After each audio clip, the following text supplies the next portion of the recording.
e fazia tantas penitências, era um homem de tanta ascese. Nós que somos os franciscanos seculares, a nossa ordem, quando ela foi fundada, né? Quando Lucchesi e Bonadonna foram até São Francisco de Assis e pediram para viver no mesmo estilo de vida que ele disse, não, vocês são casados, não podem deixar tudo, né, e ir para o convento. Então ele criou ali uma regra específica para os terceiros, né? Ele colocou ali como nome os irmãos e irmãs da penitência. Então nós somos irmãos de penitência, nós precisamos ser mais penitentes, né, Carol? Precisamos fazer mais jejuns, mais mortificações. É o que eu falei, né? A gente estuda a vida de São Francisco de Assis, primeiro a gente se apaixona e fica assim admirado como que esse homem, né, pôde, assim, como Deus é bom, né? Como Deus é maravilhoso, que na vida de São Francisco de Assis fez refletir esse luzeiro, né, do amor de Cristo, né, essa vida de Cristo que é radical ainda hoje e precisa ser abraçada por nós dessa forma. Ou você é católico ou você não é, né? Ou você vive uma vida reta ou você não vive. Então, é importante isso que a gente faça, né?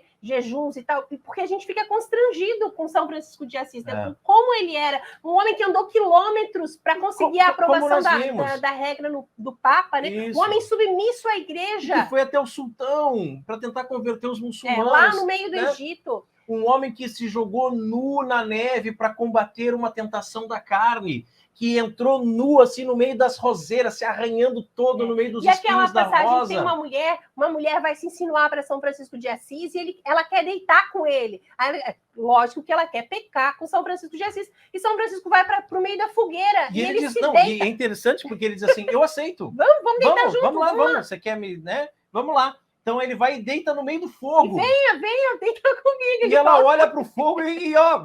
cai fora, né? Como é que eu vou deitar no fogo? E ele saiu ileso, saiu ileso, não teve nenhuma queimadura, né? Então ele mortificou a sua carne até o extremo, como nós falamos, morreu quase cego, foi fundador de 3 ordens. É importante a gente ressaltar aqui, tá?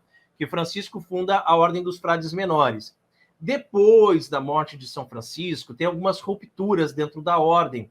Então surgem ali os capuchinhos, os conventuais, né? É aquelas que a gente chama assim, que dividiu para somar, né? Então, foi mudando um pouquinho o carisma aqui, um pouquinho ali, foi criando novas ordens, né? E a segunda ordem, que é a das Clarissas, que também tem as suas subdivisões, a ordem terceira, que é a nossa, dos Irmãos da Penitência, né? A ordem franciscana secular, mas existem diversos institutos de vida consagrada no Brasil e no mundo que tem carisma franciscano. Como eu falei agora há pouco da Toca de Assis. Não são franciscanos nem da primeira, nem da segunda, nem da terceira ordem, mas que vivem os ensinamentos de São Francisco, às vezes com uma radicalidade muito maior do que esses frades, né, que são uns fingidos e que vão aí apoiar candidato comunista, gente. Isso mesmo. A gente fala mesmo. Eu conheço história, por exemplo, de pessoas que tinham uma vocação verdadeira ao sacerdócio, mas que sentiam esse carisma franciscano. Aí procuraram primeiro a ordem franciscana. E entraram na ordem franciscana e quando ganharam o hábito, vestiam o hábito todo dia e levaram o puxão de orelha. Não, o hábito não é para usar todo dia. O hábito a gente usa só no dia da festa. Na festa de São Francisco. Que isso, gente? O hábito é para ser usado todos os dias, senão ele deixa de ser um hábito por um religioso. Da mesma forma... Isso, da mesma forma que um padre, ele usa batina. Então, quando o padre ele é secular, ou seja, ele é um padre diocesano, ele tem a obrigação canônica de usar batina todos os dias. Não tira batina para nada, né? E quando ele é um padre religioso, ele usa o hábito da sua ordem. O hábito da ordem franciscana é esse que vocês conhecem. O dos conventuais é cinza, mas os capuchinhos e o da UFM é marrom, né? Então, casos desse tipo, assim, de usar o hábito só no dia da festa. Então, quer dizer, está se fantasiando. É uma fantasia, não é um hábito? São estes que são comunistas transvestidos. São estes que são da TL, que são das comunidades eclesiais de base, que apoiam o comunismo, que apoiam esses candidatos abortistas, né? Esses que envergonham a ordem franciscana secular, a ordem franciscana de um modo geral, gente, tá? E tem pessoas dentro das 3 ordens, por exemplo, que endeusam Leonardo Boff, que é um frade que foi excomungado na época pelo cardeal Ratzinger por causa da teologia da libertação. Né? Ele não é mais frade, ele casou, ele tem os filhos dele, tem a família dele, tem as coisas dele, e continua publicando livros contra a igreja. Né? Então, são absurdos que acontecem nos nossos dias, que, de fato, e nós somos muito cobrados nesse sentido, porque quando um ministro provincial aparece ao lado de um ex-presidiário candidato à presidência da República, o que acontece? O nosso apostolado recebe mensagens e mensagens e mensagens. Não, mas vocês têm que se posicionar, vocês têm que falar alguma coisa, né? Inclusive, recebi uma mensagem, eu li hoje, mas eu acho que a mensagem já é um pouco mais antiga, né? Um irmão da UFS, até preocupado, né? Porque ele sabe que quem apoia os comunistas está automaticamente excomungado. Ele pensa, mas nós também estamos excomungados? Porque nós também somos da ordem. Você vê uma liderança, né? Exato. Da sua ordem, né? Enfim, aparecendo declaradamente, aprovando aquele candidato ali, um candidato que apoia o comunismo, que quer o aborto e tudo mais, essas coisas diabólicas que tem por aí. Então, realmente, assim, muitas pessoas da ordem franciscana, tanto a ordem terceira, né, os nossos irmãos também dos frades menores, né, também a gente, como o Raiman falou, a gente tem contato, nós somos todos irmãos, sim, né, receberam esses questionamentos, né? Mas como assim, gente? Então, peraí, a ordem franciscana está apoiando o candidato? Não, é tão interessante que você falou agora, eu não estava no script aqui, mas me lembrei, tanto é que somos irmãos, somos todos uma mesma família franciscana, que outro dia a gente foi fazer um passeio à cidade de Petrópolis e ficamos acolhidos dentro do convento dos franciscanos lá de Petrópolis. Quer dizer, eles nos enxergam como iguais. Nós somos todos da mesma família franciscana. E aí, quando um membro da família comete um erro tão grave desse, que é demonstrar um apoio a um candidato abortista... Que está excomungado. Não é exatamente. Católico.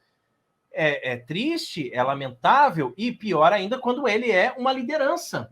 Porque aí dá a impressão que esse apoio não é dele particular, que é um apoio de todos os franciscanos. Tem gente colocando, se você digitar no Google agora, os franciscanos do Brasil apoiam o Lula. Mentira! Mentira descarada! Não é verdade isso. Nós não apoiamos o Lula, pelo contrário, nós apoiamos os valores católicos, né? Você deve ter visto um videozinho que está circulando por aí. Quantos padres? 8.000 padres, né?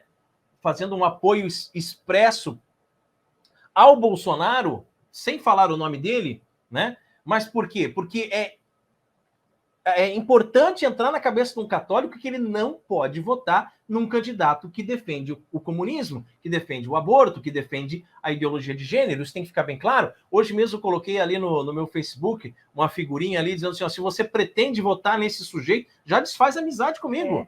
Já pode sair daqui do Facebook, eu não quero nem papo contigo. Porque é inadmissível. Essa palavra eu tentei achar agora há pouco e me fugiu. Inadmissível que um católico vote num comunista, gente. Não dá, não se mistura, é água e óleo, não tem condições. Né? Mas, de qualquer forma, você, né, que está nos ouvindo e que ficou com alguma dúvida, ou conhece alguém que ficou com essa dúvida, uma dúvida sincera, né, de que, bom, se os... Voltamos aqui, né? Não tire de contexto a nossa frase, né? Tem gente que está falando, os franciscanos apoiam o candidato da esquerda, né? O candidato 13.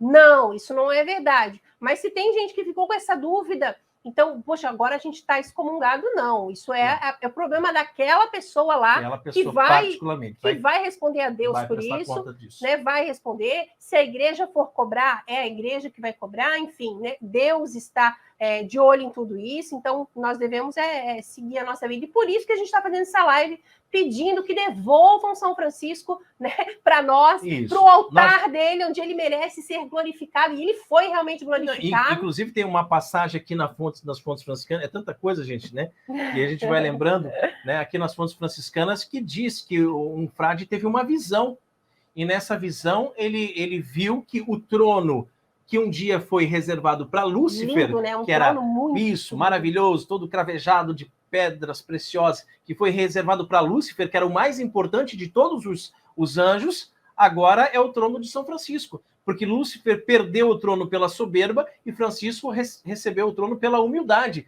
porque Deus exalta os humildes, né, e rebaixa os soberbos. Então, esse é Francisco de Assis, né? Este é São Francisco de Assis. Pobre, humilde, mas não militante de esquerda, não fazer luta de classes, né? Ele louvava as criaturas, mas era o Criador que ele louvava o Criador nas criaturas, louvado seja meu Senhor pelas criaturas, por todas as suas criaturas. Então, não era um ecologinoide, não era um militante, e por isso nós vamos encerrar, né, já, Carol, pedindo, suplicando, né, que devolvam o nosso santo. Nós queremos o nosso santo de volta. Deixa São Francisco de Assis em paz. Ele não era essa gazela que abraçava árvores e vivia saltitante, como a gente já falou tantas vezes nessa live, isso, né?